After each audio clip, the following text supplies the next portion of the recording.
मुझे प्राप्त करके महापुरुष जो भक्त योगी हैं कभी भी दुखों को पूर्ण इस अनित्य जगत में नहीं लौटते, क्योंकि उन्हें परम सिद्धि प्राप्त हो चुकी होती है।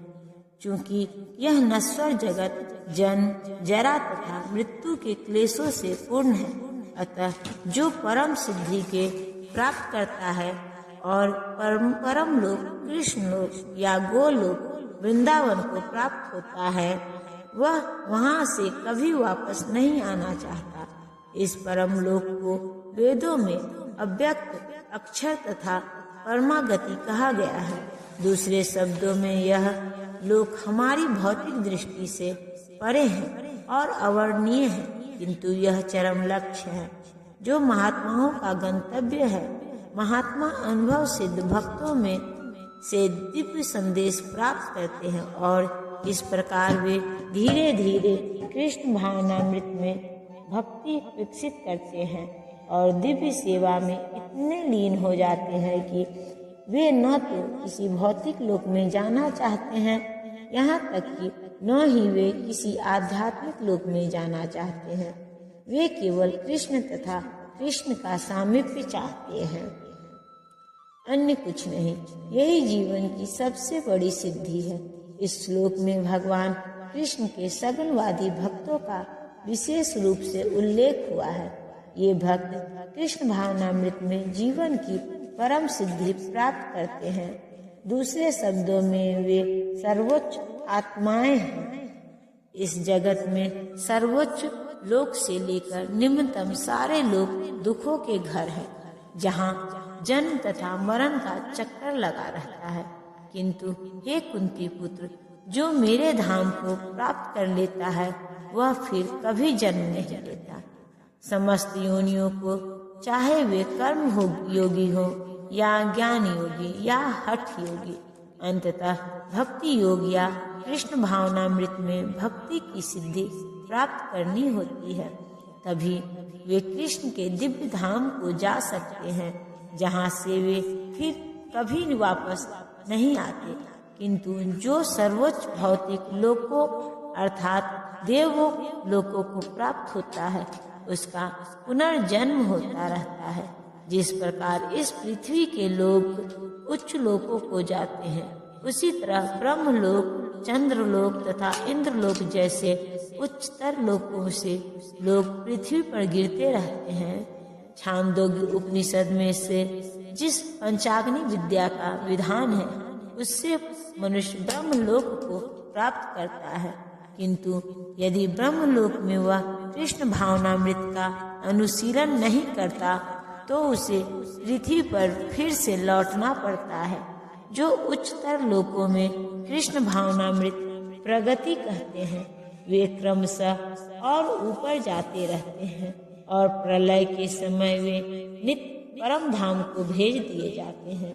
श्रीधर स्वामी ने अपने भगवत गीता भाष्य में यह श्लोक उद्धृत किया है।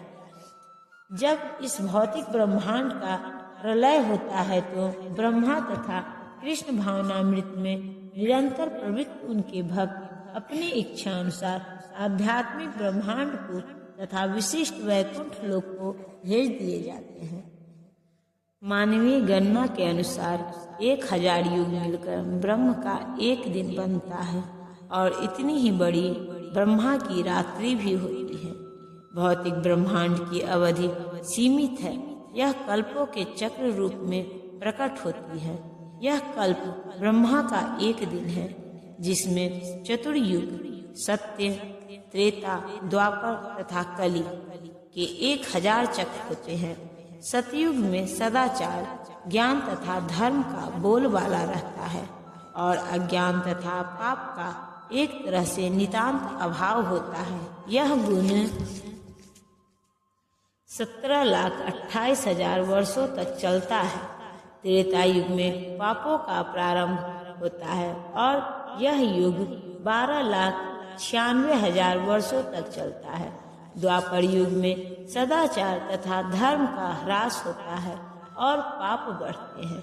यह युग 8,64,000 वर्षों तक चलता है सबसे अंत में कलयुग, जिसे हम विगत 5000 वर्षों से भोग रहे हैं, आता है, जिसमें कलह, अज्ञान, अधर्म तथा पाप का प्राधान्य रहता है और सदाचार का प्रायः लोप हो जाता है। यह युग 4,32,000 वर्षों तक चलता है।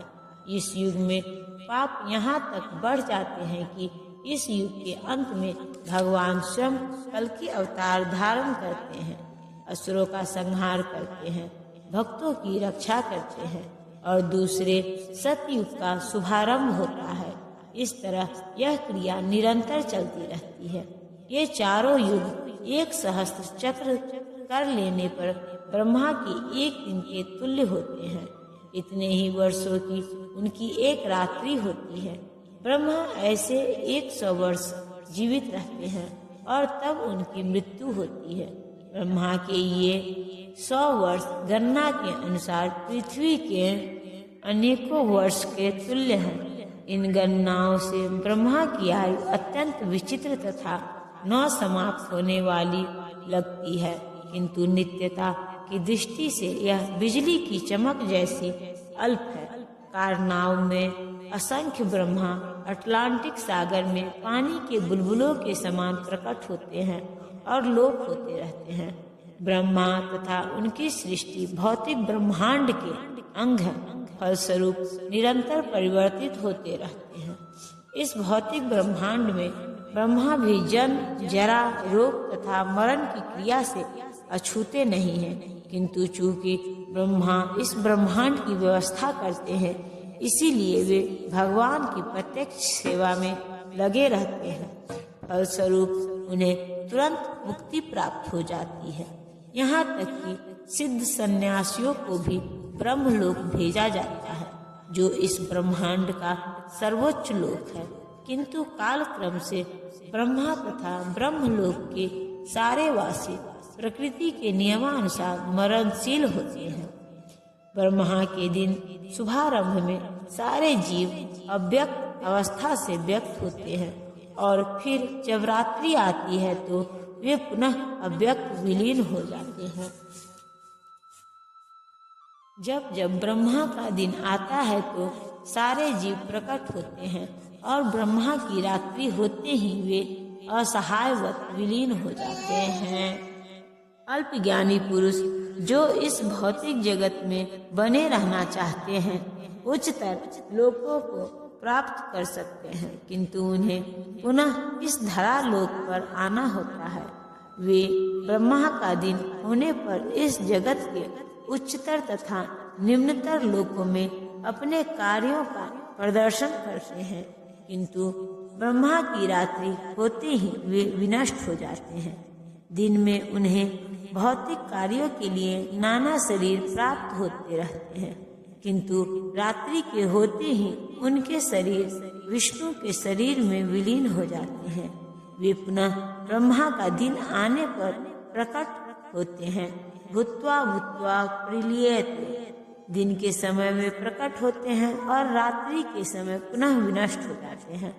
अंततो गत्वा, जब ब्रह्मा का जीवन समाप्त होता है तो उन सब का संहार हो जाता है और वे करोड़ों वर्षों तक अप्रकट रहते हैं। अन्य कल्प में ब्रह्मा का पुनर्जन्म होने पर वे पुनः प्रकट होते हैं। इस प्रकार वे भौतिक जगत के जादू से मोहित होते रहते हैं, किंतु बुद्धिमान व्यक्ति कृष्ण भावनामृत स्वीकार करते हैं। वे इस मनुष्य जीवन का उपयोग भगवान की भक्ति करने में तथा हरे कृष्ण मंत्र के कीर्तन में बिताते हैं। इस प्रकार वे इसी जीवन में कृष्ण लोक को प्राप्त होते हैं और वहाँ पर पुनर्जन्म के चक्कर से मुक्त होकर सतत आनंद का अनुभव करते हैं।